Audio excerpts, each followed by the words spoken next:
Ladies and gentlemen, our first speaker of today's webinar is a great personality, Dr. Praveen Singh, sir, who has completed his school education from BSF School, Sri Ganganagar and Jalandhar.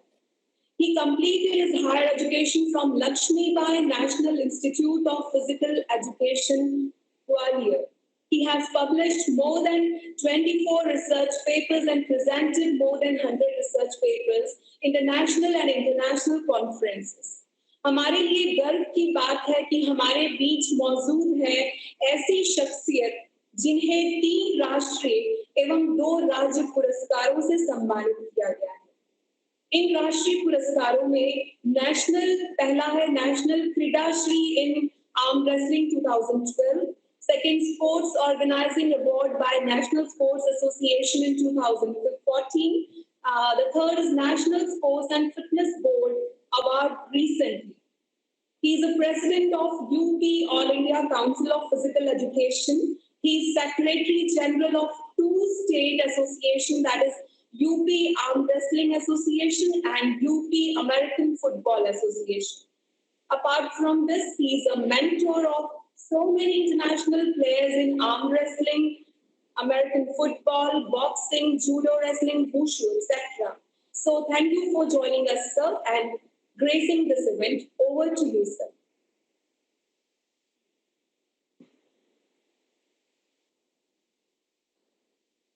Praveen, sir.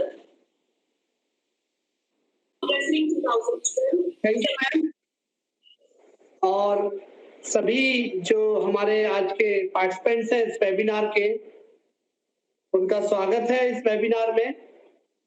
आज हम राष्ट्रीय शिक्षा नीति 2020 के बारे में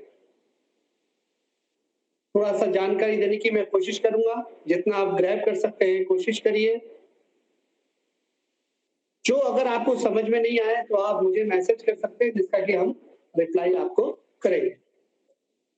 राष्ट्रीय शिक्षा नीति 2020 जो कि स्वतंत्रता के बाद तीसरी सबसे बड़ी शिक्षा नीति है और सबसे पहली जो शिक्षा नीति है वो 1968 में बनाई गई, जो कि इंदिरा गांधी जी उस समय प्रधानमंत्री थी। उसके बाद जो दूसरी शिक्षा नीति आई वो 1986 में राजीव गांधी जी के टाइम पे बनी और 1992 में 1992 में पीवी नरसिम्हा में उसमें कुछ बदलाव, नई शिक्षा नीति नहीं, दूसरी ही मानी गई, 1986 ही मानी गई। और 1986 की शिक्षा नीति के बाद 2020 में ये नई शिक्षा नीति हमारे बीच आई है, जिसके बारे में मैं जानकारी देना चाह रहा हूं। तो थोड़ा हम इसके बारे में कि कैसे बनी, इसके बारे में थोड़ा समझेंगे। सबसे पहले जो है 31 अक्टूबर 2015 को, जब 2014 में भाजपा सरकार ने केंद्र में संभाला, उनके मैनिफेस्टो में उन्होंने वादा किया था कि हम नई शिक्षा नीति लेकर आएंगे। तो 31 अक्टूबर 2015 को पूर्व कैबिनेट सचिव जो PSR सुब्रमण्यम की अध्यक्षता में 5 सदस्यीय कमेटी बनाई, जिसने अपनी रिपोर्ट 27 मई 2016 को अपनी रिपोर्ट पेश की। उस रिपोर्ट के 6 जून 2017 को एक नई कमेटी बनी। इसरो के जो प्रमुख रहे थे और वैज्ञानिक रहे थे, उनका जो कस्तूरी रंगन, उनकी अध्यक्षता में कमेटी बनी, 9 सदस्यीय कमेटी थी, जिसने अपनी रिपोर्ट 31 मई 2019 को HRD मिनिस्ट्री में पेश की। फिर जो HRD मिनिस्ट्री ने उसमें सुझाव मांगे, बहुत सारे सुझाव आए, 2 लाख से ऊपर सुझाव थे, लेकिन 1,25,000 जो कि एक रिकॉर्ड है, 1,25,000 सुझावों को उसमें शामिल करने किया गया। ये तो था छोटा सा इतिहास, क्योंकि हमारे जिसमें जिस तरीके से ये कमेटी बनी। अब इस कमेटी का लक्ष्य जो था है वो ये है कि 2025 तक 100% साक्षरता लानी है प्राथमिक स्तर पर। जो 2 करोड़ बच्चे इस मुख्य धारा से छूट गए थे उनको जोड़ना है। 2035 तक हमारी जो माध्यमिक शिक्षा है उसको भी 100% साक्षर बनाना है, जो कि अभी सिर्फ 50% है। और 2035 तक ही उच्च शिक्षा में जो हमारा टारगेट है वो 50% का है, जो कि अभी 26.6% है। शिक्षा जो नीति है इसके बदलाव की जरूरत क्यों हुई, इसके 4 मैं पॉइंट बता रहा हूं कि जो सबसे पहले जो वो है बदलते वक्त की जरूरत है, ये जो राष्ट्रीय शिक्षा नीति है। दूसरा है हमें शिक्षा में गुणवत्ता प्रदान करनी है, उसके लिए भी जरूरी है। तीसरा है कि जो हमें इनोवेशन और रिसर्च को बढ़ावा देना है। और चौथा है कि हमें जो है ना ज्ञान का सुपर पावर बनना है भारत को, उसके लिए इस शिक्षा नीति की जरूरत है। इस शिक्षा नीति में एचआरडी मिनिस्ट्री जो है उसका नाम बदल के शिक्षा मंत्रालय किया जाएगा। और आपको जानकारी दे दें 1985 तक, आजादी के बाद से 1985 तक तो शिक्षा मंत्रालय ही कहलाया जाता था। लेकिन राजीव गांधी जी ने 1986 में इसको मानव संसाधन विकास मंत्रालय का नाम दिया गया, एचआरडी मिनिस्ट्री। जो कि अभी इस सरकार की ये दलील है कि जो मनुष्य हैं वो कभी संसाधन नहीं हो सकते, वो मनुष्य हैं। इसलिए वापस से इसका नाम शिक्षा मंत्रालय ही रखा जाएगा। अब जो इसमें मंत्री होगा उसको शिक्षा मंत्रालय का ही नाम दिया जाएगा और शिक्षा मंत्री कहा जाएगा। इसको हम 5 भागों में समझेंगे। School education, language, school education, भाषा, टेक्नोलॉजी, फंडिंग और हायर एजुकेशन, उच्च शिक्षा, जो कि हम लोग जो है उनके लिए जरूरी है। सबसे बड़ी बात है स्कूल एजुकेशन। सबसे पहले लेंगे हम स्कूल एजुकेशन में क्या बदलाव है। स्कूल एजुकेशन का जो पहला सिस्टम था वो 10+2 था। 10+2 बच्चा 10वीं बोर्ड एग्जाम देता था, फिर 12वीं बोर्ड एग्जाम देता था और 12 साल वो सरकार की नजरों में रहता था। जो गवर्नमेंट स्कूल होते थे, फर्स्ट क्लास में एडमिशन होता था और 12th तक वो उसकी नजरों में रहता था। उसके बाद वो कॉलेज या यूनिवर्सिटी में जाया करता था, जो कि अब चेंज किया गया है। System 5+3+3+4 total 15 years. अब जो सरकारी स्कूलों में भी प्ले ग्रुप में जो पहले 3 साल है प्री प्राइमरी, उसमें एडमिशन हुआ करेगा और उस एडमिशन के बाद में जब जो 3 साल प्ले स्कूल कर लेगा उसके बाद में वो फर्स्ट और सेकंड में आएगा। तो वो 3 साल बढ़ गए हैं, वो सरकार की नजरों में 3 साल उसके बढ़ गए। अब सरकार की नजरों में वो 15 साल रहेगा। तो 5+3+3+4 4 स्टेज इसमें बनाई गई हैं। फाउंडेशन स्टेज पहले 5 साल, फिर जो नेक्स्ट 3 इयर्स है, थर्ड, फोर्थ, फिफ्थ, वो प्रिपरेटरी स्टेज है। उसके बाद जो है तीसरी मिडिल स्टेज है जिसमें 6th 7th 8th क्लास है। उसके बाद सेकेंडरी स्टेज है जिसमें 9th 10th 11th 12th। अब इसमें एक जो सबसे जो बड़े बदलाव है स्कूल एजुकेशन में, एक तो कोशिश ये की जा रही है कि जो हमारा जो सिलेबस है उसमें बदलाव किया जा रहा है और उसको एक जैसा बनाने की कोशिश की जा रही है। आप जिस भी कॉर्नर में हैं, जिस भी जगह पे हैं, उस जगह आप एक ही जैसा सिलेबस पढ़ें। अंतर ये रहेगा भाषा रीजनल लैंग्वेज, लोकल लैंग्वेज होगी, मदर टंग लैंग्वेज में होगा। दूसरी बात ये बदलाव तो लाए गए, इस बदलाव को लाने के लिए हमें एजुकेशन, जो पेरेंट्स एजुकेशन है उस पर भी इसमें जोर डाला गया है। पेरेंट्स एजुकेशन से संबंध है पेरेंट्स काउंसलिंग का। पेरेंट्स काउंसलिंग की क्लासेस होंगी, बताया जाएगा कि बच्चे क्या क्या कर सकते हैं, कैसे कैसे पढ़ सकते हैं, जिससे पेरेंट्स अपने बच्चों को उसमें डाल सकें। तीसरा बदलाव है जो कि 2 करोड़ जो बच्चे छूट गए स्कूल एजुकेशन से हमारे, उसको वापस जोड़ना है। वोकेशनल एजुकेशन पर जोर दिया गया है जो कि सॉफ्ट स्किल डेवलपमेंट के लिए। और एक जो बदलाव है स्कूल एजुकेशन में वो है आवासीय स्कूल्स हर जिले में खोले जाएंगे, जिसको कि बाल मंदिर का नाम दिया जाएगा।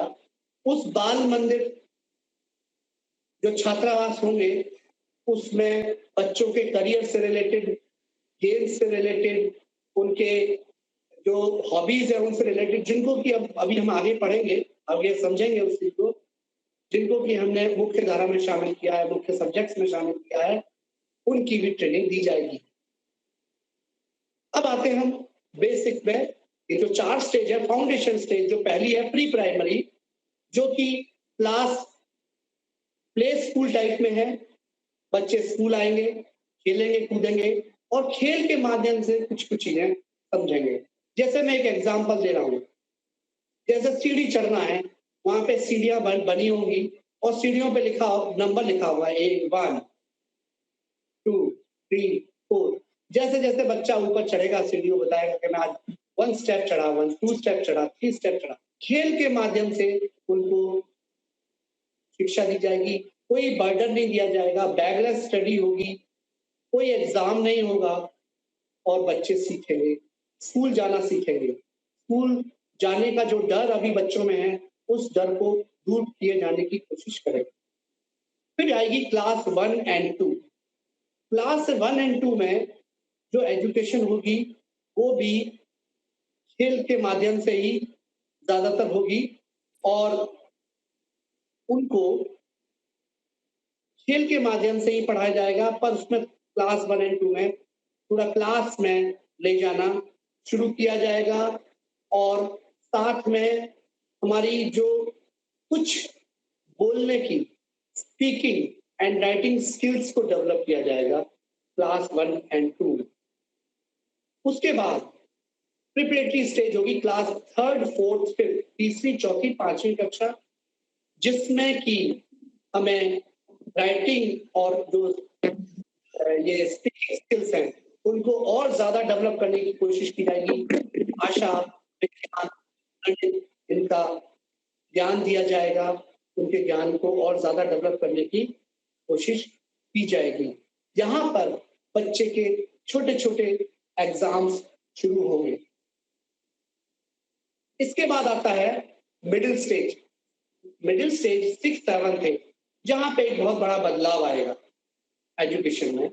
वो बदलाव ये होगा कि 4 पार्ट में एजुकेशन होगी। पहला पार्ट है वोकेशनल, जिसमें कि पहला पार्ट है कंप्यूटर कोडिंग, जिसमें कंप्यूटर के बारे में जानकारी दी जाएगी, क्योंकि अब ये कंप्यूटर का युग है। बच्चों को कंप्यूटर के बारे में जानकारी होनी चाहिए। तो कंप्यूटर कैसे चलता है, उसमें कैसे कैसे प्रोग्रामिंग्स होती हैं, उस कंप्यूटर के बारे में उन्हें जानकारी दी जाए। दूसरा है जो main vocational, soft skill development, skill को सीखना, जैसे बढ़ई का काम है, लोहार का काम है, वेल्डिंग का काम है, छोटी छोटी चीजें हैं लेकिन ये उनके कोर्स में डाली गई और वो जब सीखेंगे उनके साथ वो उनकी मन मुताबिक होगा, जो उसमें इंटरेस्ट, जो जिसमें इंटरेस्ट लेगा उसी हिसाब से।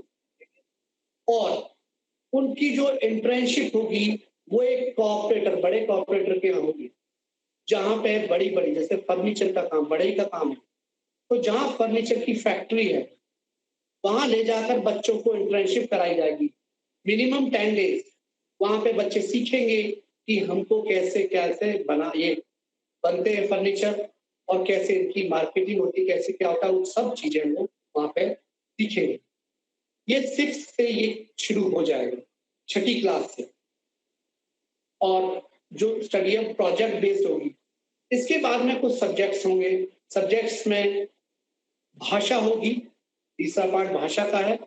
भाषा वो अपने मन से, कोई भाषा थोपी नहीं जाएगी उसके ऊपर, जो वो भाषा लेता है उस हिसाब से उनको ट्रेनिंग दी जाएगी। दूसरा, विज्ञान और गणित की जानकारी दी जाएगी 6 7 8। अब आता है 9, 10, 11, 12 जो कि सेकेंडरी स्टेज है, माध्यमिक स्तर बोल सकते हैं इसको। जो बच्चा सब्जेक्ट सेलेक्ट करता था 11th क्लास में, वो 9th में सब्जेक्ट सेलेक्ट करेगा। उस पर कोई बाउंडेशन नहीं होगी, कोई हार्ड सेपरेशन नहीं होगा कि वो आर्ट्स के ही सब्जेक्ट ले सकता है, साइंस के ही ले सकता है, कॉमर्स के ही ले सकता है। वो कहीं से भी किसी भी जगह से कोई विषय अपने उसमें शामिल कर सकता है। और विषयों के चुनाव में वो अपनी हॉबी से संबंधित, जैसे म्यूजिक है, फिजिकल एजुकेशन, स्पोर्ट्स है, और भी ड्राइंग है, ये सब्जेक्ट भी वो चूज कर सकता है, और उसके भी बराबर मार्क्स होंगे। और 10th और 12th दोनों बोर्ड भी होंगे, अभी होंगे बोर्ड, लेकिन उनकी जो अहमियत है उसको कम कर दिया जाएगा। अब आगे जाकर जो एडमिशंस होंगे कॉलेज में, वो 10th और 12th के मार्क्स के बेस पे नहीं होंगे। उनके लिए मैं अभी आगे बताऊंगा, उनका एक कॉमन टेस्ट होगा जिसके बेस पे एडमिशंस होंगे। इसके बाद में जो मेन बदलाव है वो है कि नॉलेज एप्लीकेशन, जो आप ज्ञान प्राप्त कर रहे हैं उसको अप्लाई कैसे कर रहे हैं, इस बेस पे हमारी मार्किंग होगी, जिसके कारण बहुत बड़े बदलाव होंगे। और सेमेस्टर सिस्टम में एग्जाम्स होंगे, साल में 2 बार एग्जाम होंगे, और उन 2 बार जो एग्जाम है उसमें बच्चे को इम्प्रूव करने के लिए टाइम मिलेगा, चांस मिलेगा कि वो 2 बार एग्जाम दे सकते हैं। इसके बाद में जो मैं बता चुका हूं कि भाई जो को करिकुलर एक्टिविटीज अभी हुआ करती थी, फिजिकल एजुकेशन, स्पोर्ट्स, आपका म्यूजिक, ये सब चीजें, और जो ड्राइंग है, आर्ट्स है, इनको भी मेन सब्जेक्ट्स में जोड़ा गया है, मुख्य धारा में जोड़ा गया है, जिससे कि सर आप म्यूट हो गए सर, अनम्यूट हो जाइए एक जो चीज सर, अनम्यूट करिए अपने आप को सर, बच्चे अनम्यूट करिए अपने आप सब्जेक्ट को। चूज, तो जो टफ सब्जेक्ट्स हैं जैसे साइंस है, मैथ्स है, इनको 2 पार्ट में डिवाइड किया गया सर अनम्यूट करिए, अनम्यूट। तो एक जो सामान्य स्तर है, एक एडवांस स्तर है। सामान्य स्तर में कि जिसमें कि जो क्वेश्चंस होंगे, जो सिलेबस होगा वो बहुत इजी होगा, जिससे कि वो बच्चा उसमें पास हो सके। एडवांस लेवल में तो एडवांस ही होगा। स्कूल प्लस 2 जो पहले बोलते थे वो अब चेंज हुआ है। जो 4 सिस्टम है 9, 10, 11, 12 ये हमारा खत्म हुआ। इसके बाद में जैसे ही 12th कंप्लीट करेगा तो एक कॉमन एक टेस्ट होगा, नेशनल टेस्टिंग एजेंसी एनटीए, एक सीईई के नाम से, कॉमन एंट्रेंस एग्जामिनेशन के नाम से, जिसके बेस पे उसको कॉलेज में एडमिशन मिलेगा, कॉलेज में दाखिला मिलेगा। इसमें 2 पार्ट होंगे इस सीईई के, कॉमन एंट्रेंस एग्जाम के, जिसमें पहले कॉमन एप्टीट्यूड टेस्ट एक पेपर उसका होगा, दूसरा पेपर उसके सब्जेक्ट स्पेशलाइजेशन का होगा, और उस नंबर के बेस पर उनके एडमिशंस होंगे कॉलेजेस में, डिग्री कॉलेजेस में। अब उसमें एक चीज और है, जो डिग्री कॉलेज में एडमिशन लेंगे, लेकिन उसमें मेडिकल, लॉ, जो प्रोफेशनल बॉडीज है, इनको उसके एग्जाम, उसके एंट्रेंस से अलग रखना। उनके अपने एंट्रेंस होंगे, उनके अपने एग्जाम्स होंगे। उसके बाद में जो है हम लेते हैं भाषा। भाषा जो है वो, भाषा पे बहुत जोर दिया गया है कि भारतीय भाषाओं पे ज्यादा जोर देने के इन्होंने एक 3 लैंग्वेज सिस्टम बनाया है। 3 लैंग्वेज सिस्टम में 2 लैंग्वेज आप जो है वो इंडियन होनी चाहिए, एक आप कोई और लैंग्वेज यूज करें। 5th क्लास तक जो एजुकेशन है वो लोकल लैंग्वेज, मदर टंग या रीजनल लैंग्वेज में होगी। कोशिश की जाएगी अगर 8th तक भी अगर पढ़ा सके रीजनल लैंग्वेज में, तो अगर पॉसिबल हो सके तो वो किया जाए। संस्कृत को, फॉरेन लैंग्वेजेस को भी शुरू से ऑफर किया जाएगा। इंग्लिश कंपलसरी पार्ट नहीं होगा और चाहे तो दूसरी लैंग्वेज भी ले सकता है। उसके बाद में जो मेन है वो है कि हमारा जो higher education system, higher education जो उच्च शिक्षा है, उसमें क्या क्या बदलाव जो कि हमें समझने की जरूरत है। सबसे पहले तो है multi entry and exit system. Multi entry and exit system क्या है? बच्चे ने एडमिशन लिया फर्स्ट ईयर में, जब वो एडमिशन लेगा तब उस पर भी कोई बाउंडेशन नहीं है कि वो आर्ट्स के सब्जेक्ट ले, कॉमर्स के ही ले या साइंस के ले। वो कहीं से भी कोई सब्जेक्ट चूज कर सकता है और अपना उसका पार्ट बना सकता है। मल्टी एग्जिट सिस्टम में क्या है, जो आप अगर एक साल में पढ़ाई छोड़ते हो तो आपको जो सर्टिफिकेट वो मिलेगा, ग्रेजुएशन सर्टिफिकेट उपाधि मिलेगी। उसके बाद में अगर 2 साल में छोड़ते हो तो ग्रेजुएशन डिप्लोमा की उपाधि मिलेगी। अगर आप 3 साल पढ़ते हो उसी को तो ग्रेजुएशन डिग्री मिलेगी। और अगर आप 4 साल की स्टडी लेते हो तो graduation plus with research degree मिलेगी आपको। और डिग्री का सिस्टम ये है कि ये जो डिग्री आपको इस सिस्टम से मिलेगी और एडमिशन वो पीजी में पोस्ट ग्रेजुएशन, अब एमए, एमएससी, एमकॉम ये डिग्री नहीं मिलेगी आपको, पोस्ट ग्रेजुएशन इन हिंदी ऐसे करके डिग्री मिलेगी। और उसके लिए पोस्ट ग्रेजुएशन के लिए अगर आपने 3 साल का ग्रेजुएशन किया है तो आपको 2 साल मिलेंगे, और अगर आपको 4 साल का आपने लिया है तो आपको 1 साल के लिए ये पोस्ट ग्रेजुएशन कर सकते हैं। और उसके बाद 4 साल की पीएचडी होगी, इसमें आप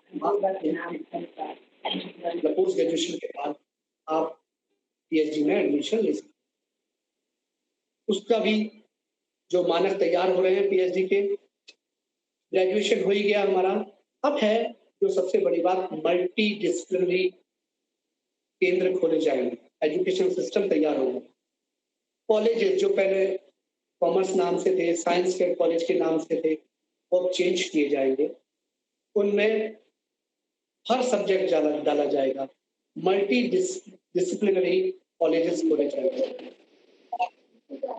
सरकारी तैयारी कर रही है, यूनिवर्सिटीज खोली जाए, जो कॉलेजेस हों उसमें एक ही जगह बच्चे को, स्टूडेंट को सारे सब्जेक्ट्स मिल जाएं, ऐसी जगह होनी चाहिए। अभी आईआईएम ने भी कुछ ह्यूमैनिटीज के, आईआईटी ने भी कुछ ह्यूमैनिटीज के कोर्सेज शुरू किए हैं। और जैसे अभी हमारा जो फिजिकल एजुकेशन का उसमें भी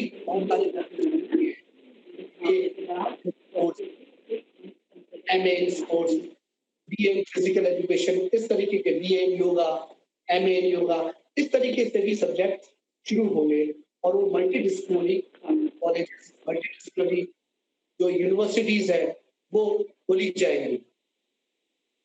और एक बदलाव आएगा जिसमें जो संबद्धता होती थी, संबद्धता शब्द खत्म करने की कोशिश की जाएगी। जो संबद्ध होता था, जैसे किसी कॉलेज से, किसी यूनिवर्सिटी से आपका संबद्ध है, वो खत्म किया जाएगा। ऑटोनॉमस बॉडी बनाई जाएगी, आपको स्वायत्तता प्रदान की जाएगी कॉलेजेस को और यूनिवर्सिटीज। वो अपने ही एग्जाम कराएंगे, अपना ही पेपर बनाएंगे और उसी तरीके से बेस्ड होगा। उसके बाद एक रेगुलेटरी बोर्ड, जो पहले अभी यूजीसी हुआ करता था, बहुत सारे संस्थाएं थी, उनको सबको खत्म करके एक हायर एजुकेशन कमीशन बनाया गया है, जिसको कि वो ही हायर एजुकेशन को कंट्रोल करेगा उच्च शिक्षा में। और सबसे बड़ी बात यह है कि जो मानक है, जो सिलेबस है, वो कोशिश की जाएगी कि सारी जगह एक जैसा सिलेबस हो, जिससे अगर कोई बच्चा, किसी का ट्रांसफर केस भी होता है तो वो जाकर वहां पर दूसरी जगह कहीं पे एडमिशन ले सकता है, जहां चाहे वहां पर।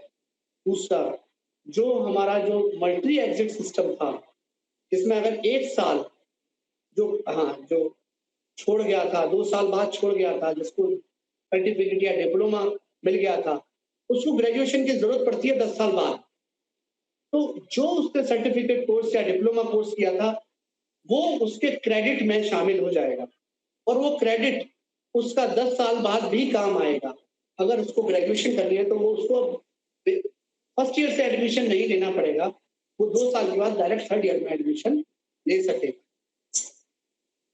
नेशनल रिसर्च फाउंडेशन, अमेरिका की तर्ज पर नेशनल रिसर्च फाउंडेशन बनाया जा रहा है, जो कि विज्ञान के साथ साथ कला में भी, ह्यूमैनिटीज में भी आपके जो रिसर्च होने वाली है, जो अनुसंधान होने वाले हैं, उनको उनकी फंडिंग की जाएगी। उसके बाद है कि जो विश्व की जो टॉप यूनिवर्सिटीज हैं, वो अपनी ब्रांच खोल सकेंगे इंडिया में, लेकिन वो टॉप 50 यूनिवर्सिटीज, उसके बाद का कोई चांस नहीं होगा। ऐसे नहीं है कि कोई भी कहीं से उठ के आके जो बिल्कुल निचले स्तर की जो यूनिवर्सिटीज है वो आके यहाँ पे अपना ब्रांच खोले, ऐसा नहीं होगा। जो टॉप 50 यूनिवर्सिटीज हैं उन्हीं को मौका मिलेगा आप खोलने। अब है टेक्नोलॉजी, तकनीकी स्तर पर, टेक्नोलॉजिकल स्तर पर नेशनल एजुकेशन टेक्नोलॉजी फोरम एक बना है, NETF, और उसके क्या क्या कार्य रहेंगे, वो तो एक तो मूक प्रोग्राम तैयार करेगी शिक्षा के उस पर, डिफरेंट लैंग्वेजेस में, विभिन्न भाषाओं में ई कंटेंट्स तैयार किए जाएंगे। जो भी प्रोग्राम बनेंगे उनमें जो है जो डिसेबल्ड फ्रेंडली सॉफ्टवेयर तैयार होंगे, डिजिटल लाइब्रेरी तैयार की जाएगी, और साथ ही साथ आपका जो 21वीं शताब्दी के लिए आपको तैयार करना इसका मुख्य एम रहेगा। ऑनलाइन रजिस्ट्रेशन कैसे हो, एग्जाम कैसे हो, ये सिस्टम बनेगा। और जो अभी कोरोना ने हमें सिखाया है, ये जो ई क्लासेस है, जो ई कंटेंट तैयार करना है, इस पर बहुत ज्यादा जोर दिया जाएगा। और ये जो चीज ऐड की है, ये कोरोना के बाद ही इन्होंने ऐड किया, जिससे कि आगे अगर कोई ऐसी प्रॉब्लम हो, कोई ऐसी संभावना बनती है तो वो प्रॉब्लम इसको सॉल्व कर सके। अब टीचर्स का जो सिलेक्शन है वो कैसे होगा, उसके विभिन्न स्तर हैं। स्कूल लेवल पे अलग होगा, डिग्री कॉलेजेस पर अलग होगा। जो स्कूल एजुकेशन है उसमें टेट एग्जाम रहेगा, लेकिन उसमें कुछ बदलाव किए जाएंगे कि टेट एग्जाम कैसा होगा। उसके बाद एंट्रेंस एग्जाम उसको देना पड़ेगा, उसके बाद में उसका इंटरव्यू होगा। और चौथा जो है, जो अब ऐड किया गया है, वो डेमो है, डेमो क्लास उसको करनी है। कई बार ऐसा होता है कि बच्चा बहुत होशियार था पढ़ाई में, नंबर उसके बहुत अच्छे आ रहे थे, लेकिन वो विद्यार्थियों को समझाने में सक्षम नहीं हो पा रहा था, वो नहीं समझा पा रहा था, उस स्तर पर, उनके स्तर पर उतर नहीं पा रहा था। एक छोटा सा किस्सा बताऊंगा मैं आपको कि ट्यूशन ज्वाइन की थी, पढ़ाना शुरू किया था, तब सबसे पहले मेरे को एक बार LKG में क्लास दे दी गई। वहां जब मैं बच्चों को पढ़ाने गया तो वहां देखा कि मैंने बच्चों को डांट दिया, बच्चे रोने लगे सारे। अब मैं उस पर समझ नहीं पा रहा था कि बच्चे रो क्यों रहे हैं, बच्चों को हम कैसे समझाएं। अब अगर मैं बच्चों को चुप करा रहा तो बच्चे और जोर से रो रहे थे। जब मैं उसमें तह में पहुंचा, एक हमारे सर हैं, उन्होंने गाइड किया, बोला बच्चों में आपके वो बच्चों के स्तर पे उतरना पड़ेगा, आपको अपना माइंड उस लेवल पे ले जाना पड़ेगा, तब आप उन बच्चों को सिखा पाओगे। जब मैं दोबारा क्लास में गया तो बच्चों के जैसे ही कुछ नकल करने लगा, और उस तरीके से फिर हमने उनको फिजिकल एक्टिविटीज शुरू कराई, और उसके बाद बच्चों ने बहुत इंटरेस्ट लिया। तो हमें उनके स्तर पे उतरना पड़ेगा, उनके लेवल पे। अब जो डेमो क्लास है वो उसमें ये सब चीजें चेक हो जाएगी कि वो बच्चों को समझा पा रहे हैं टीचर या नहीं समझा पा रहे, क्योंकि आजकल डिजिटल युग है। बच्चे भी आजकल टीवी पे, मोबाइल पे बहुत कुछ चीजें देख लेते हैं, तो टीचर को भी प्रिपेयर होना पड़ेगा पूरा, जिससे कि अगर कल कोई क्वेश्चन अगर क्लास में बच्चा पूछता है तो उसका जवाब दे सके। मेरे ही बच्चे का एग्जाम्पल है। मेरा बच्चा छोटा था, जब क्लास 3rd में था, तो वो क्या करता था, जो मैथ्स का जो नेक्स्ट डे को टीचर पढ़ाने वाले होते थे, वो मेरे से समझ जाता था, पापा ये बताओ, मेरे को समझ में नहीं आ रहा। मैं उसको मैथ्स बता देता था कैसे करना है, और वो क्लास में जाकर टीचर को टोकना शुरू कर देता था, मैडम आप ये ऐसे नहीं होगा, ये ऐसे होगा। जबकि मैडम भी सही पढ़ा रहे होंगे, पर उनका जो पढ़ाने का तरीका कुछ डिफरेंट रहा होगा। तो बच्चे आजकल के बहुत तेज हैं, आपको हर तरीके से प्रिपेयर होना पड़ेगा। टीचर्स को हर तरीके से प्रिपेयर होके, क्योंकि कोई भी किसी भी तरीके का क्वेश्चन क्लास में बच्चा पूछ सकता है, और उसका आपको रिप्लाई करना पड़ेगा। अगर आप रिप्लाई नहीं करेंगे तो वहां वो टीचर की थोड़ी इज्जत कम होगी। जो नए उसमें टीचर्स की को समाज में एक नया स्थान देने की ये कोशिश की जाएगी। उसको, शिक्षक को जो समाज का अहम हिस्सा बनाने की कोशिश की जाएगी। टीचर सेंटर्ड जो भी एग्जाम होगा वो टीचर सेंटर्ड होगा, और कोशिश ये की जाएगी जिस जगह पे जहां के लिए उसका अपॉइंटमेंट हो रहा है वहां की भाषा को उसको जानकारी हो। और सबसे बड़ी बात है, ट्रांसफर पॉलिसीज में भी कुछ चेंज लाया गया है कि ट्रांसफर कम से कम हो, जिससे बच्चों को, टीचर्स को समझने में टाइम ना लगे और टीचर को बच्चे को समझने में टाइम ना लगे। क्योंकि 6 महीने तो जैसे कोई टीचर ट्रांसफर हुआ तो 6 महीने तो बच्चों को टीचर्स को बच्चों को समझने में लगता है, और पता लगा एग्जाम आ गया, बच्चे क्या एग्जाम करेंगे, क्या बच्चे सीखेंगे। और जो पप्पल टीचर रेशो है उसको 30:1 30 बच्चों पे एक टीचर होना अनिवार्य किया गया है। अभी कैसे इसको की पूर्ति करते हैं ये डिपेंड करेगा। दीक्षा पोर्टल चालू किया गया था, वो काम करेगा, और वो टीचर्स की ट्रेनिंग के लिए काम करेगा। उस पर प्रोग्राम डाले जाएंगे कि टीचर किस तरीके से बच्चों को गाइड कर सकते हैं, पढ़ा सकते हैं। जो हायर एजुकेशन कमीशन है उसके 4 पार्ट हैं। सबसे पहला है हायर एजुकेशन जो है रेगुलेटरी काउंसिल, जो कि रेगुलेशन है उस पर काम करेगा। दूसरा है जीईसी, जो है जनरल एजुकेशन काउंसिल है, जो कि आपके स्टैंडर्ड सेटिंग पे काम करेगी। तीसरा है जो ग्रांट का काम करेगी, वो है हायर एजुकेशन ग्रांट काउंसिल, जो कि ग्रांट पे काम करेगी, फंडिंग पे काम करेगी। चौथा नैक, जो ऑलरेडी है, जो एक्रेडिटेशन का काम कर रही है, वो एक्रेडिटेशन का काम करेगी। तो जो हायर एजुकेशन कमीशन के 4 पार्ट हैं। बजट, फंडिंग बहुत इंपॉर्टेंट पार्ट है।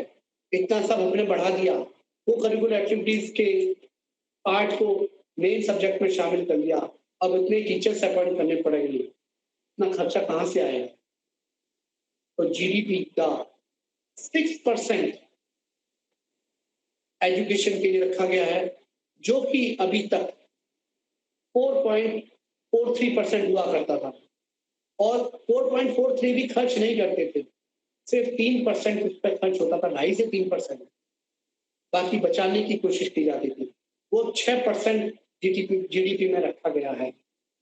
इसके बाद जो अच्छे पॉइंट्स है, एक रिजल्ट का थोड़ा सा छूट गया है कि रिजल्ट जो है वो कैसे तैयार होगा। रिजल्ट पे जो है वो 4 तरीके से तैयार होगा। एक टेस्ट होगा बच्चे का, उसके बाद जो इवैल्यूएशन होगा, बच्चा खुद भी अपना इवैल्यूएशन करेगा, बच्चा इवैल्यूएशन करेंगे।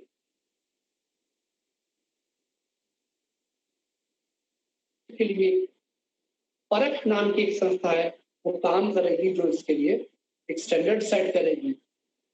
और फिर है फीस कंट्रोल। एक फीस कंट्रोल का भी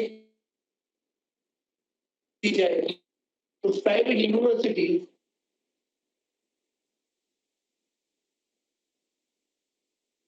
की जाएगी, उसी हिसाब से वो अपना वहां पे फीस वर्चुअल तैयार की जाएंगी, जो कि बहुत एक अहम रोल होगा। उसके बाद में वोकेशनल का हमने बता ही दिया।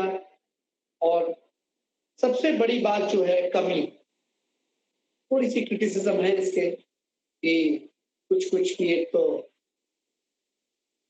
इम्पोर्टेंट पार्ट में, लेकिन जो बाहर जितने भी नौकरी करने जाते हैं लोग, उनको इंग्लिश लैंग्वेज की आवश्यकता होती है।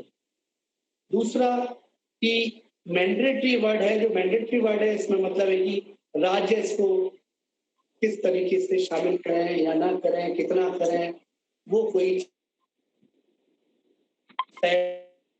तीसरा है, आप देख रहे हैं शिक्षक की बहुत कमी है। जिस स्कूल्स में या कॉलेजेस में आप जाएंगे वहाँ उतने टीचर्स आपको नहीं मिलेंगे। यूपी का तो बहुत बुरा हाल है, क्योंकि मैं यूपी से संबंधित हूँ इसलिए बता रहा हूँ कि बहुत सारे टीचर्स की कमी है। टीचर्स है ही नहीं तो बच्चों को पढ़ाएंगे कैसे। और उसके बाद में जो अभी नए सब्जेक्ट्स वो ऐड करेंगे उसके लिए भी टीचर्स के अपॉइंटमेंट करने पड़ेंगे, उनको कहाँ से लाया जाएगा। उसके बाद में आप जो सबसे बड़ा जो मेरा एक सजेशन था वो हम डालने की भी कोशिश करेंगे कि जो वोकेशनल स्किल डेवलपमेंट है, जो वोकेशनल ट्रेनिंग है, उसमें हमें थोड़ा ग्रामीण और शहरी भाग को उसमें थोड़ा सा डिवाइड कर दें उसमें। जैसे ग्रामीण एरिया में जो हमारे कृषि के जो यंत्र हैं उनको कैसे डेवलप किया जाए, वो वहाँ वो सिखाया जाए। जो हमारे शहर हैं उसमें जैसे कंप्यूटर का ज्यादा है तो उसमें कंप्यूटर पर ज्यादा काम कराया जाए, और जो चीजें फैक्ट्री से संबंधित हैं वो ज्यादा चीजें सिखाई जाए। ये था राष्ट्रीय शिक्षा नीति 2020।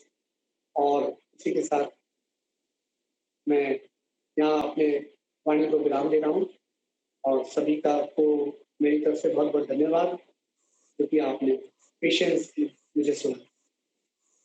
Thank you. हम सभी ने अभी अपने पहले वक्ता, हमारे पहले speaker doctor Praveen Singh sir को सुना। उन्होंने बहुत ही विस्तृत रूप से और बारीकियों से हमें बताया है कि शिक्षा नीति क्या है, नई शिक्षा नीति के नियम क्या है, उनकी विशेषताएं क्या है। नई शिक्षा नीति 2020 में विद्यार्थियों के लिए शिक्षा जटिल एवं बोझ ना होकर बल्कि शिक्षा सरल और सुगम साधन साबित होगी, ऐसा सर ने कहा है। और उन्होंने कहा है कि हमें यानी कि शिक्षकों को अपने विद्यार्थियों के लेवल पर उतरना होगा, उनकी भाषा सीखनी होगी। इसके साथ ही मैं यहाँ पर स्वामी विवेकानंद जी की एजुकेशन फिलॉसफी को बताना चाहूंगी। उनकी एजुकेशन फिलॉसफी के बारे में 3 चीजें कही जाती हैं। सबसे पहली, किसी भी व्यक्ति को बनाने या बिगाड़ने के पीछे उसकी एजुकेशन होती है। अब सवाल ये उठता है कि एजुकेशन क्या है? विवेकानंद जी के अनुसार एजुकेशन वह है जो किसी भी व्यक्ति की छिपी हुई प्रतिभा को निकालती है। और जब भी कोई शिक्षक सिखाना शुरू करे, जैसा कि सर ने कहा कि हमें वह नहीं सिखाना है जो हम सिखाना चाहते हैं, बल्कि हमें वह सिखाना है जो विद्यार्थी सीख सकता है और सीखना चाहता है। दूसरी अहम बात यह है कि बच्चा एक बीज की तरह होता है। इसका उदाहरण है कि एक आम की गुठली अगर है वो उसका बीज है, अगर उसे मिट्टी में बो दिया जाए और उसकी सही देखभाल की जाए, उसे सही कंडीशंस दिए जाए, तो वो गुठली जो है वो आम का पेड़ रूप ले लेगी। और इसके साथ ये भी कह सकते हैं कि आम के वृक्ष में आम ही लगेंगे, उसमें बेर नहीं उग सकते। इस तरीके से यदि कोई बच्चा अगर आर्ट सीखकर आर्टिस्ट बनना चाहता है तो हमें उसे साइंटिस्ट बनने के लिए मजबूर नहीं करना है। तीसरी और महत्वपूर्ण बात विवेकानंद जी ने ये कही कि अभिभावक और शिक्षक माली की तरह होते हैं जो 3 कार्य कर सकते हैं। पहला, पानी दे सकते हैं, खाद दे सकते हैं और सुरक्षा दे सकते हैं। माली कुछ भी कर ले, बीज को उगा नहीं सकता, बीज अपने आप ही आता है। इसलिए हमारा कर्तव्य है कि हम अपने बच्चों को, विद्यार्थियों को उनके हिसाब से सीखने दें वो सीखना चाहते हैं, ताकि वो आत्मनिर्भर बनकर अपना सर्वांगीण विकास कर सकें। कि हमारे पहले speaker doctor Praveen Singh sir, it was very beneficial and informative presentation, and I feel that this will help a lot to understand the new education policy in a better way. Next, I would like to announce just one, sir. Our next speaker has joined. BB Singh sir is here with us. Just one, sir. Are you here? Yes, he has joined. Okay. So I would like to announce the name of our next speaker, Dr. BB Singh sir, who is a renowned personality, professor of Aligarh Muslim University. He is a very gentle and kind-hearted person who has completed his education from Lakshmi Bai National College of Physical Education, Gwalior, which is a premier physical education institute in the whole Asia and the world. He won silver medal on All India Inter-Universityship in 1990. He has been chairman of Physical and Health Education Department at Aligarh Muslim University and also had been proctor at Aligarh University. He published more than 50 research papers in international journals and presented more than 50 research papers in national and international conferences. He completed one major project by UC under exercise methodology is about to be published. He supervised 11 PhD scholars and 7 PhDs are this. So it's a great honor for us, sir. It's a great honor for all of us, sir, that you are with us. And in this webinar, so though you are a great personality, but I have given a very small introduction. With this, I welcome you and thank you, Dr. B.P. Singh, sir, for gracing this event. Over to you, sir. Thanks a lot, ma'am, for such a wonderful introduction you had given of mine. Thanks. मैं आयोजन समिति को धन्यवाद देता हूं कि आज इस ई वेबिनार में मुझे नई शिक्षा नीति पे अपने विचार रखने का मौका दिया है। हार्दिक आभार उनके प्रति प्रकट करता हूं। नई शिक्षा नीति पे प्रवीण जी ने बड़ा ही सूक्ष्मात्मक उसका विश्लेषण किया है। उसके जो अहम पहलू हैं उनको प्रवीण जी ने उजागर किया। क्या जो नई शिक्षा नीति 2020 में आमूल परिवर्तन किए गए हैं। मैं उन परिवर्तनों का जो प्रभाव होगा, जो हो सकता है, मैं उस पर प्रकाश डालूंगा। देखिए, आप सब जानते हैं शिक्षा का मकसद होता है इंसान को उस लायक बनाना कि वो अपना जीवन निर्वहन कर सके। ऐसा कहा जाता है कि सर्वप्रथम शिक्षक जो बच्चे का होता है वो उसकी माँ होती है। माँ के सानिध्य के बाद उसका परिवार होता है। तो माँ के सानिध्य में और फिर परिवार के सानिध्य में सर्वप्रथम बच्चे की शिक्षा प्रारंभ होती है और उस शिक्षा से वो चलना फिरना और जो सर्वप्रथम वो बोलना शुरू करता है वो माँ और परिवार के उसमें ही बोलना शुरू करता है। जो माँ को देखता है, औरों को देखता है, तो उसको वो बोलना आता है, जिसको हम मदर टंग कहते हैं, मातृभाषा। वो भी माँ से ही ली गई है मातृभाषा। ठीक है। तो इस शिक्षा नीति में एक बहुत अच्छा आयाम इसमें जोड़ा है कि इसको व्यवहारिक बनाया गया है। इस शिक्षा नीति को कहीं हद तक इस शिक्षा नीति को व्यवहारिक मोड़ देने का प्रयास किया गया है।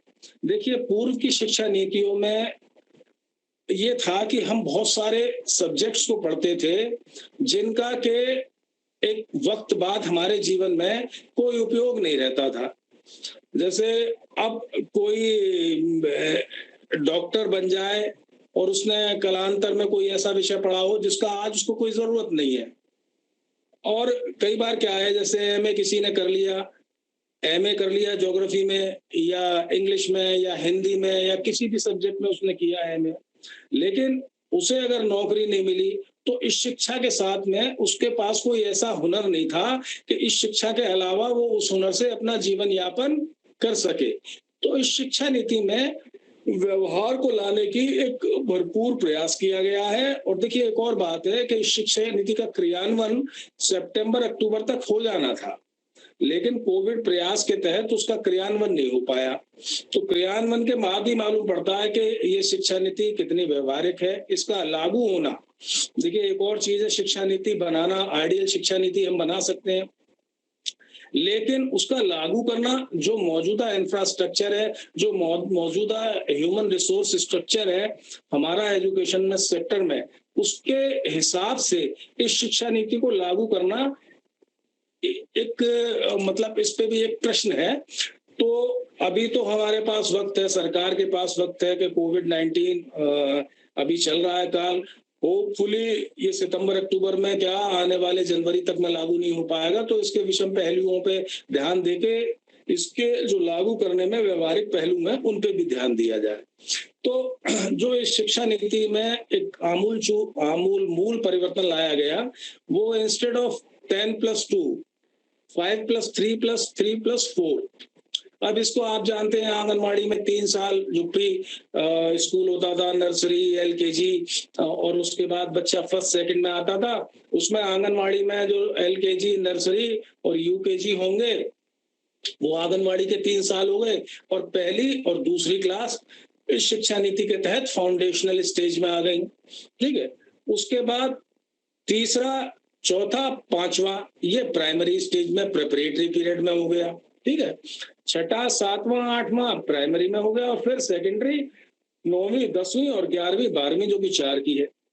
तो देखिए ये किया गया है, लेकिन इसमें एक बहुत अहम जो बदलाव इस बार हुआ है वो ये हुआ है कि प्रेफरेबली 5वीं क्लास तक बच्चे की जो शिक्षा है वो उसकी मातृभाषा में, लोकल लैंग्वेज में, या जो भाषा वो बोलता आ रहा है उसमें होगी। ये बहुत ही मैं ये कहूं कि अच्छी शुरुआत है। देखिए इस बात पे सारे विश्व के शिक्षाविद, विश्व के बाल मनोचिकित्सक, मनोविशेषज्ञ ये इस बात पे एक मत है कि बच्चा वो चीजें जो उसकी मातृभाषा में सिखाई जाती हैं वो बहुत अच्छी तरह से समझता है। देखिए 2 चीजें हैं, एक मातृभाषा में शिक्षा देना और एक किसी भाषा को सीखना। Please send the feedback link, sir. जी हेलो, कंटिन्यू सर, कंटिन्यू। हाँ देखिए 2 चीजें हैं, एक तो किसी भाषा में शिक्षा ग्रहण करना और एक किसी भाषा को सीखना।